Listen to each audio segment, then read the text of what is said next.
नमस्कार, आदाब, सत श्री अकाल। मैं हिमांशु सिंह, आप देख रहे हैं यूपी न्यूज क्लिक.com। आज हम आए हैं सुल्तानपुर जनपद के विकासखंड कूड़ेभार के ग्राम सभा आमकोल में। यहाँ पे हमारे साथ बात करने के लिए मौजूद है इस ग्राम सभा के ग्राम प्रधान और पति के रूप में भाई साहब। हम इनसे जानेंगे इनके गांव के विकास के बारे में तथा लॉकडाउन के समय में क्या समस्याएं रही, क्या निस्तारण उसका किया गया। प्रधान जी से, प्रधान जी आपका बहुत बहुत स्वागत। सर्वप्रथम अपना नाम बताएं। जी नमस्कार। मैं इम्तियाज़ अहमद, प्रधान प्रतिनिधि आमकोल। प्रधान जी, हम बात करते हैं लॉकडाउन से, शुरुआत करते हैं। लॉकडाउन लगा, जनता कर्फ्यू हुआ, फिर लॉकडाउन लगा। आज पूरा विश्व कोरोना जैसी वैश्विक महामारी से जूझ रहा है। तो शहर चल के जो प्रवासी मजदूर आए थे, लगभग कितने प्रवासी मजदूर आए थे? लगभग 67 लोग आए थे। 60 लोग आए थे। प्रधान जी, उनको ठहरने के लिए और खाने के लिए कहाँ पे किस तरीके से व्यवस्था? उनके ठहरने के लिए व्यवस्था तो हमने विद्यालय में कर रखा था और पंचायत भवन में, और उनके खाने की व्यवस्था सरकार द्वारा जो कम्युनिटी किचन सेंटर बनाया गया था वहाँ से रसोइयों द्वारा? जी उपलब्ध कराया जा रहा था सरकारी कर्मचारियों द्वारा, सफाई कर्मी के माध्यम से।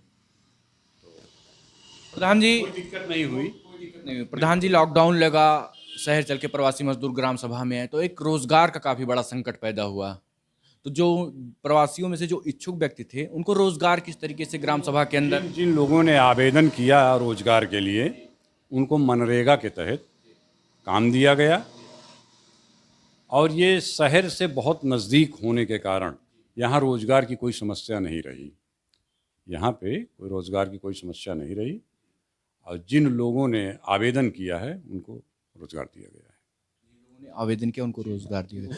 प्रधान जी, ग्राम सभा को कोरोना काल में सैनिटाइज कितनी बार कराया गया? सैनिटाइज, जैसे जो व्यक्ति नए आते थे प्रवासी मजदूर, उन्हें विशेष रूप से ध्यान दिया जाता था, और आशा बहू के माध्यम से उनके घर को घर पे भी क्वारंटाइन किया जाता था 15 दिन के लिए। तो आशा बहुओं के माध्यम से जो भी संभव था सरकार द्वारा मदद दी गई। कुछ अपना पर्सनल व्यवस्था करके उन घरों को सैनिटाइज किया गया, पूरे गांव को नहीं सैनिटाइज किया गया। गांव को नहीं, जहां प्रवासी मजदूर आए थे, प्रवासी मजदूर आए जिस जहां ज्यादा जनता का आवागमन। हाँ जी हाँ, वहाँ पे किया गया उनको। मास्क वगैरह कुछ वितरण? काफ़ी मास्क वितरण किया। आबादी कितनी है लगभग? मार्क्स तो मैंने अपने तरफ से कम 5,000 मार्क्स अन्य ग्राम सभाओं में अन्य लोगों को, प्रवासी मजदूरों को दिया अपने पास। प्रधान जी, कोई जनप्रतिनिधि या समाज सेवी द्वारा कुछ मदद मिल पाई थी कोरोना काल में? हाँ जी, बहुत से समाज सेवियों ने मदद किया है। जैसे अभी ये सांसद ताहिर खान ने भी कुछ भेजा था, और पूर्व विधायक सोनू सिंह ने भी राशन वगैरह राशन भेजा था, और इधर रिजवान पप्पू ने मास्क भेजा था, विनोद सिंह ने मास्क और सैनिटाइज भेजा था। मदद किया लोगों ने। फिलहाल इस गांव में कोई पॉजिटिव केस नहीं, कोई पॉजिटिव नहीं था। यही इतना अच्छा था कि इस गांव में कोई पॉजिटिव केस नहीं आया। अच्छी बात है। भाग्यशाली रहा मेरा गांव, और मैं ऊपर वाले का शुक्रिया अदा करता हूं कि कोई पॉजिटिव नहीं हुआ इस गांव में मौजूद रहे। प्रधान जी, 5 साल के कार्यकाल में नालियों को लेकर क्या काम रहा? हमने तो थोड़ा बहुत गांव के बारे में जाना, पहुंचे वहां तक कुछ पूर्व में, तो वहां पे पानी निकासी की समस्या काफी ज्यादा? बहुत ज़्यादा है। पानी का एक्चुअल में है, कहते हैं कुछ लोग बताएं कि भैया आपसी विवाद होने के कारण। मेन चीज़ क्या है, जैसे हमारे यहाँ 7 पुरवें हैं, जिसमें 6 पुरवों का संपूर्ण विकास हो चुका है 100%।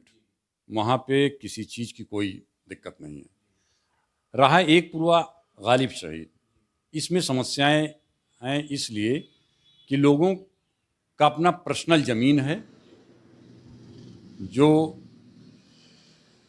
काफ़ी लोगों के हिस्से में है। बंटवारा ना होने के कारण वो नाली और रोड की समस्या है हमारे यहाँ, वो जाने नहीं दे रहे हैं। मतलब पानी निकासी चाहिए, रास्ता भी चाहिए, लेकिन अपनी थोड़ी बहुत जमीन नहीं दे सकते। आना जाना चाहते हैं, लेकिन वो जमीन नहीं देना चाहते। तो ऐसे अभी कच्चा बना हुआ है, ऐसी कोई समस्या नहीं है। पानी का निकास, सारे नालियों का निकास तालाब में किया गया है। अब आगे चलिए देखते हैं, जब मामला बैठ जाएगा सॉल्व हो जाएगा तो वो भी काम जो अधूरे हैं पूरे हैं उसको भी पूरा किया जाए। प्रधान जी, 5 साल का कार्यकाल कैसा रहा? कुछ ही शेष दिन बचे हैं। बहुत अच्छा रहा मेरा कार्यकाल, और इतना अच्छा कार्यकाल रहा कि मुझे नहीं लगता कि कोई मेरा विरोधी है। अब सोचिए आप कितना अच्छा कार्यकाल रहा। प्रधान जी, लास्ट के 2 सवाल। 5 साल का कार्यकाल बीतने को है, लास्ट शेष दिन कुछ बचे हैं, 10-15 दिन का कार्यकाल और बचा है, तो अपनी ऐसी कोई 2 उपलब्धि बताइए जो जनता के लिए, गांव के लिए या आपके क्षेत्र के वासियों के लिए बहुत ही हितकारी साबित हुई हो। चाहे वो रोडों को लेके, शिक्षा, रोजगार। इस शासन काल में तो ग्रामीण क्षेत्रों में विकास हुआ उम्मीद से ज़्यादा, और गरीब जनता को सीधे लाभ मिला। ये बड़ी उपलब्धि रही इन 5 वर्षों में। प्रधान जी, यदि और सबसे बड़ी उसके साथ एक बात और जोड़ देना चाहता हूँ, विद्युत व्यवस्था बहुत अच्छी है। इससे पहले जो सरकारें आई हैं वो बहुत ही विद्युत को लेके बहुत उदासीन रही वो सरकारें, लेकिन ये सरकार बड़ी सजग रही, बड़ी। इस सरकार में हम लोगों को पूरा समझिए कि कोई अब लेकिन शब्द नहीं है। लेकिन सब नहीं। लेकिन शब्द नहीं। और हम उम्मीद करते हैं आगे भी ऐसे भी विकास होते रहेंगे। प्रधान जी, यदि गांव की जनता आपको दोबारा चुनती है, आपकी सरकार बनाती है, आप चुनाव लड़ते हैं, आपकी सरकार बनती है, तो आगे का रोड मैप क्या रहेगा? जनता के लिए कुछ क्या करने को सोचेंगे? अब जनता के लिए हमारा जो रोड मैप बन रहा है आगे, मैं पहले सरकार से ये कार्य योजना बना के तैयार करके भेज भी चुका हूँ। पानी की टंकी चाहता हूँ ताकि ग्रामवासियों को स्वच्छ जल उपलब्ध कराया जा सके, जिससे तमाम छोटी पानी से संबंधित बीमारियां दूर हों और महिलाओं को सुविधा हो।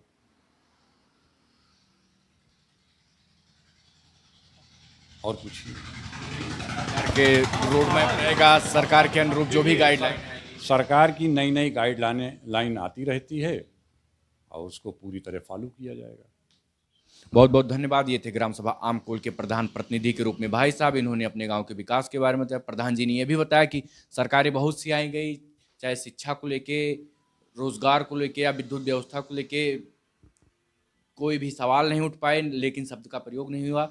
यदि प्रधान जी की सरकार दोबारा बनाई जाती है तो जो काम अधूरे रह गए उसे उन्हें वरीयता क्रम में रखा जाएगा और सरकार के दिशा निर्देश पालन क्रम अनुसार में चला जाएगा। हम प्रधान जी को अग्रिम शुभकामनाएं देते हैं कि दोबारा जीत के आए और जिस तरीके से गांव की जनता का विकास करें उसी तरीके से पुनः करें। धन्यवाद।